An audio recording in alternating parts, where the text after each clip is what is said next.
Dicen que en los lugares más silenciosos, Dios susurra con más fuerza, y a veces, lo que Él muestra no está destinado a ser entendido por todos. Fue en un convento escondido entre montañas del sur, donde el aire tenía olor a piedra mojada y a incienso envejecido. Aquel lugar vivía en un ritmo fuera del tiempo. Los rezos marcaban las horas y el mundo exterior parecía una ilusión lejana. Lucía, una joven de apenas 24 años, había ingresado al convento tras sentir un llamado interior que no sabía explicar. Venía de una familia rota, y aunque su alma buscaba paz, el silencio de los muros del convento muchas veces le pesaba más que la soledad que dejó atrás. Una noche, después de la oración de vísperas, se quedó sola en su celda. Las otras hermanas ya dormían, pero ella no podía. Se sentía inquieta, como si algo o alguien estuviera cerca, observándola con ternura. Cerró los ojos, apoyó la frente sobre la pared de piedra y empezó a rezar. Su voz no era más que un susurro roto. «Señor, ¿estás ahí? ¿O solo hablo con la nada?» Fue entonces cuando ocurrió. Una luz dorada, suave como el amanecer y cálida como un abrazo, se filtró entre las grietas del muro. No venía de ninguna lámpara. No había luna esa noche. La luz se movía, como si respirara, y de pronto Lucía vio una figura delinearse entre las piedras. Alas extendidas, rostro sereno, mirada que no pertenecía a este mundo. Un ángel en su celda. No gritó, no corrió, solo cayó de rodillas, con el corazón latiendo como tambor sagrado. La figura no habló, solo la miró, y en su silencio Lucía entendió. No estás sola, nunca lo estuviste. La aparición duró unos minutos, o quizás segundos. El tiempo se disolvió, y cuando la luz desapareció, el frío volvió. La piedra volvió a ser piedra, pero algo dentro de ella ya no era igual. Al día siguiente, trató de contarlo, a la Madre Superiora, a sus hermanas. Nadie le creyó. Le dijeron que estaba cansada, que quizás fue una visión provocada por el ayuno, por la emoción, por la oscuridad misma. Lucía no insistió, solo lo escribió en su cuaderno con tinta temblorosa. He visto al mensajero, y aunque nadie lo crea, yo sí lo viví. ¿Y tú? ¿Qué harías si vieras algo tan sagrado y nadie te creyera? Comenta, yo lo creo, si sientes que hay más entre estos muros de lo que los ojos pueden ver. Dale like si alguna vez sentiste una presencia invisible que te abrazaba desde lo alto. Pero lo que pasó después hizo temblar al convento entero. No hay escenario más propicio para lo sagrado que el silencio. Y en ningún lugar el silencio es tan denso, tan puro, tan vivo, como en el corazón de un convento. Después de lo ocurrido en su celda, Lucía empezó a cambiar. Ya no solo rezaba con los labios, sino con todo su cuerpo. Sus pasos eran más lentos, su mirada más profunda. Nadie sabía lo que había visto, pero todas sentían que algo la habitaba, algo que escapaba a las palabras. El convento, con sus muros gruesos y corredores sombríos, parecía ahora un campo fértil para lo invisible. El rumor de los rosarios, el crujir de la madera bajo los pies descalzos, los cantos lejanos a la hora de maitines. Todo resonaba como si el tiempo mismo se detuviera para escuchar. No era la primera vez que algo extraño se sentía entre esas paredes. Una vez, Sor Amalia, la más anciana de todas, contó que años atrás, durante una noche de tormenta, alguien tocó a la puerta del convento, pero cuando abrieron, no había nadie, solo un rastro de flores blancas que iba desde el umbral hasta el altar del oratorio. Nadie pudo explicar cómo llegaron ahí. Nadie volvió a hablar del tema. Otra hermana, Sor Clara, afirmaba que cada vez que una novicia sentía duda y pensaba en abandonar su camino, un cuervo se posaba en la ventana de su celda. Un cuervo negro, silencioso, que desaparecía al amanecer. Para algunas era un mal presagio, para otras una señal de que algo o alguien estaba vigilando los corazones. Y sin embargo, no se hablaba de milagros, se hablaba de pruebas, de purificación, de misterio, porque en la vida monástica los milagros no se celebran como espectáculos, se viven como secretos entre el alma y Dios. Y muchas veces Lo que parece prodigio para el mundo es solo la forma en que el cielo responde al sufrimiento más callado. Lucía comprendió esto con el paso de los días. Aprendió que no todos están listos para aceptar lo sagrado cuando se presenta de forma cruda, sin adornos, sin preparación, pero también empezó a notar un patrón. Los prodigios casi siempre ocurrían cuando una hermana estaba rota, rendida, convencida de que ya no podía más. Era como si lo divino se deslizara por las grietas del alma y solo pudiera entrar cuando todo lo demás se ha derrumbado. Y entonces, una noche de invierno, mientras barría sola el claustro, Lucía sintió un olor extraño, no a incienso, no a madera vieja, sino a rosas frescas, un perfume que no tenía por qué estar ahí. Al girar la vista no había nadie, pero en medio del patio, sobre la nieve recién caída, había una sola rosa roja, perfecta y viva. No lo recogió, solo lo miró y en silencio comprendió. Los milagros no gritan, susurran y lo hacen donde nadie mira. El silencio no es vacío. El silencio es el idioma preferido de lo divino. Y justo cuando pensaban que el convento estaba regresando a su rutina, algo más sucedió, algo que nadie esperaba y que marcaría para siempre el nombre de una hermana. El cuerpo, cuando ora desde el alma, puede convertirse en altar, pero a veces ese altar sangra. Sor Teresa no era conocida por su dulzura. Era severa, disciplinada, casi áspera en su trato. Las novicias le temían un poco, pues su voz siempre sonaba como si llevara siglos sin sonreír. Pero también era la más devota.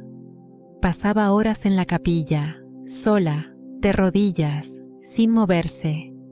Parecía resistirse incluso al paso del tiempo. Algunos decían que dormía solo 3 horas por noche. Otros aseguraban que había hecho voto de silencio durante años. Nadie lo sabía con certeza. Sor Teresa era un misterio, hasta que su cuerpo comenzó a hablar por ella. Todo empezó durante la Semana Santa. Una mañana, cuando se disponían a ensayar el canto del oficio, una de las hermanas notó que Sor Teresa tenía manchas rojas en el hábito. Al acercarse, creyó que se había herido, pero no había corte alguno. Las manos de Sor Teresa sangraban, no por accidente, no por enfermedad, solo sangraban. Primero pensaron en una hemorragia espontánea. Llamaron a un médico del pueblo, un hombre escéptico y curtido, acostumbrado a lidiar con todo tipo de rarezas. Le revisó las palmas con detalle. No encontró heridas. La piel estaba intacta, pero la sangre era real. Esto no tiene explicación, murmuró el médico, mientras se secaba el sudor de la frente. No hay lesión visible, y sin embargo, sigue sangrando. Algunos pensaron en estigmas, otros se negaron a siquiera pronunciar la palabra. Sor Teresa no decía nada, solo miraba al suelo, con una expresión entre dolor y aceptación. A partir de ese día, cada viernes por la mañana, la sangre regresaba, a veces en las manos, otras en los pies, una vez, incluso, en la frente. La Madre Superiora pidió discreción. No querían visitas curiosas, no querían fama. El convento debía seguir siendo un lugar de recogimiento, no un espectáculo para los devotos del morbo. Pero el rumor se extendió como fuego en papel seco. Algunos peregrinos comenzaron a aparecer discretamente, dejando cartas en la puerta. Otros enviaban rosarios, esperando que Sor Teresa los tocara. Ella, sin embargo, nunca buscó atención, nunca explicó, nunca pidió nada. Y una noche, mientras oraba sola en el oratorio, una lágrima le resbaló por la mejilla, una sola, silenciosa, sagrada. Señor, si este dolor es tuyo, que se quede. Pero no me dejes sola. Las paredes escucharon, y al día siguiente, lo imposible ocurrió. La imagen del Cristo crucificado, que colgaba sobre el altar, amaneció con una gota de sangre seca en la frente. Nadie lo había tocado, nadie lo había visto antes. Pero estaba ahí. ¿Milagro o advertencia? ¿Presencia divina o reflejo del alma humana llevada al extremo? Sor Teresa nunca habló del tema, pero dejó escrito en su diario una frase que aún hoy nadie ha podido olvidar. Mi cuerpo no pide atención, pide redención. ¿Y tú qué pensarías si alguien sangrara, sin herida? Comenta milagro, si sientes que lo invisible a veces se manifiesta para despertar lo que hemos olvidado. Pero eso no fue lo más impactante. La siguiente señal no vino de una persona, vino de una estatua. Hay momentos en los que el cielo no necesita palabras, solo lágrimas. La mañana en que la estatua lloró, el convento estaba sumido en un silencio aún más denso de lo habitual. No había campanas, no había cantos, solo el crujir de la madera y el peso invisible de algo que aún no tenía nombre. Sor Teresa llevaba días sin salir de su celda. Su cuerpo estaba agotado.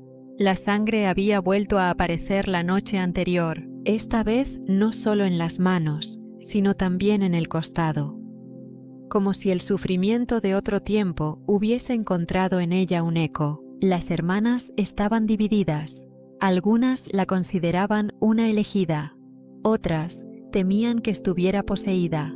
La Madre Superiora, aunque no lo decía en voz alta, comenzaba a sentirse presionada. Y fue entonces cuando tomó una decisión difícil. Convocó a todas las hermanas en el oratorio.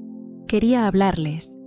Dejar claro que el convento no era un lugar de supersticiones ni de histeria colectiva, que la fe debía sostenerse sobre el amor, no sobre fenómenos inexplicables. Pero cuando entraron en el oratorio, algo les detuvo en seco. La estatua de la Virgen María, ubicada sobre el altar lateral, tenía el rostro empapado, no de polvo, no de humedad, sino de lágrimas. Gotas perfectamente formadas resbalaban por las mejillas de mármol, dejando surcos brillantes que terminaban en su manto. Algunas caían lentamente, otras parecían aferrarse al rostro como si también tuvieran miedo de caer. Una hermana corrió por un paño, otra se arrodilló, sin pensarlo. La Madre Superiora, por un momento, se quedó inmóvil. Luego avanzó y tocó una de las lágrimas. Era agua, salada. No había explicación. No llovía. No había filtraciones. No había rastro de manipulación humana. Las lágrimas siguieron cayendo durante exactamente 7 minutos. Luego, la estatua volvió al silencio de siempre. Afuera, el cielo estaba nublado. Dentro, todas las miradas se dirigieron hacia Sor Teresa, que acababa de entrar, pálida, sostenida por otra hermana. Cuando vio la estatua, solo susurró, «Ella también lo siente», y cayó de rodillas. Nadie volvió a cuestionarla. Desde ese día, el oratorio se convirtió en un espacio distinto, no más sagrado, porque ya lo era, pero sí más consciente, más tembloroso. A la estatua no se le volvió a ver llorar. Pero algunas hermanas afirmaban que, en las noches más oscuras, un perfume de flores llenaba el aire, sin razón aparente. Milagro, advertencia, presencia. Nadie lo sabe con certeza. Pero lo que sí se sabe es que ese evento no fue el último, porque meses después apareció algo que cambiaría para siempre la historia del convento. Algo escondido bajo las tablas del suelo. Un cuaderno, un diario. Y su autora hablaba con el niño Jesús. Hay palabras que no se escriben para ser leídas, sino para ser encontradas en el momento exacto, como un suspiro del cielo que espera en silencio a que alguien escuche. Fue durante una restauración menor del piso del claustro antiguo, cuando los obreros, sin querer, levantaron una de las tablas más antiguas. Debajo, no esperaban encontrar nada. Pero lo que vieron fue un cuaderno cubierto de polvo, envuelto en una tela de lino blanco que olía a cera vieja y a rosas secas. Nadie sabía cuánto tiempo llevaba allí. Las letras estaban desvaídas, pero aún legibles. En la primera página, una firma escrita con trazo delicado, Sor Inés del Corazón de Jesús, año 1912. La Madre Superiora lo recibió con manos temblorosas, lo abrió con respeto, y pronto comprendió, aquello no era un diario común. Las páginas contenían diálogos, no oraciones formales, no reflexiones teológicas, sino conversaciones íntimas, tiernas, profundas, dolorosamente humanas. La voz que escribía era la de una mujer que amaba a Dios con una inocencia desarmante, y la voz que respondía era la de un niño que escuchaba, que preguntaba, que reía, que consolaba. Hoy no pude comulgar, Jesús mío, me dolía el alma, pero tú viniste igual, y me dijiste que me sentara contigo en el banco del jardín, Te reíste de mi cara triste. Me dijiste que las flores también lloran cuando no las miran.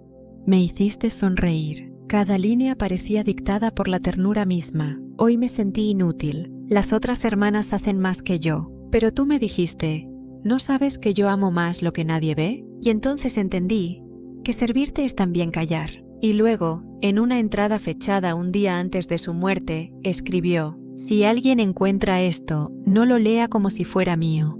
Léelo como si él te hablara a ti, porque el niño que me habla también te espera a ti. Cuando terminaron de leerlo, hubo lágrimas y silencio. Un silencio lleno de presencia. Un silencio que abrazaba. Durante semanas, muchas hermanas empezaron a visitar el pequeño jardín del convento. Algunas llevaban flores, otras simplemente se sentaban y esperaban, como si alguien las estuviera esperando también. Y dicen que una noche, una novicia muy joven, en su primer mes en el convento, se durmió sobre el banco de piedra y al despertar encontró una flor blanca en su regazo y una palabra escrita en la tierra: te veo. No había huellas, solo la brisa y una certeza: alguien las escuchaba. ¿Y tú? ¿Alguna vez sentiste que Dios te hablaba de una forma distinta? Como si usara la voz de un niño para curar la herida de tu adulto cansado. Comenta: te escuché, Señor. Si alguna vez sentiste que una frase, un susurro o un gesto pequeño no venía del mundo, sino del cielo, porque los milagros no siempre brillan. A veces susurran en la tinta de un cuaderno escondido, pero a veces también gritan desde el error. Y en la siguiente historia, una monja casi pierde la fe, y fue precisamente ahí donde Dios la encontró. A veces no es en la oración perfecta donde Dios se manifiesta, sino en el grito del alma rota, en el suspiro de quien ya no puede más. Sor Magdalena no era una monja tradicional. Antes de entrar al convento, había sido enfermera en un hospital de urgencias. Había visto morir a niños y ancianos, madres y vagabundos. Cada muerte la iba vaciando por dentro, hasta que una noche, tras perder a un joven de apenas 17 años por negligencia del sistema, sintió que ya no podía más. Se encerró en una iglesia de madrugada, gritó, lloró, maldijo, y en el fondo de esa desesperación sintió una voz, no con palabras, sino como un calor detrás del pecho, una ternura que no venía de ella, y por primera vez en años se sintió sostenida. Entró al convento semanas después, pero la paz no llegó tan fácil. Su carácter era fuerte, su pasado demasiado presente, y la oración no le salía. No entendía el ritmo del silencio, se sentía fuera de lugar, como una piedra rugosa en un jardín de flores. Una noche se escapó. Caminó durante horas hasta llegar a una antigua estación de tren abandonada. Allí se sentó, gritó al cielo y dijo algo que después escribiría en su cuaderno. Si esto es tu plan, Señor, ¿por qué me siento tan vacía? Y entonces, entre las sombras, escuchó pasos. Pensó que alguien la había seguido. Se levantó asustada, pero no vio a nadie. Sin embargo, una brisa cálida, inusual para esa noche de otoño, le acarició el rostro y oyó una voz, pequeña, como la de un niño. ¿Por qué huiste si te estaba esperando ahí? Miró alrededor. Nada, solo el silencio. Y sin embargo, la frase retumbó dentro de ella con una fuerza imposible. Regresó al convento al amanecer. La Madre Superiora no preguntó, solo la abrazó. Días después, al limpiar el oratorio, Sor Magdalena encontró entre los cojines del banco una pequeña piedra blanca. Y tallado en ella, con letras torpes pero claras, estaba escrito: «Aquí también estoy». Guardó la piedra. Nunca habló de eso con nadie. Pero a partir de aquel día, algo cambió. Ya no necesitaba entenderlo todo, solo estar, permanecer y confiar en que, incluso en sus errores, había alguien que no la soltaba. ¿Y tú? ¿Alguna vez huiste justo cuando Dios te esperaba?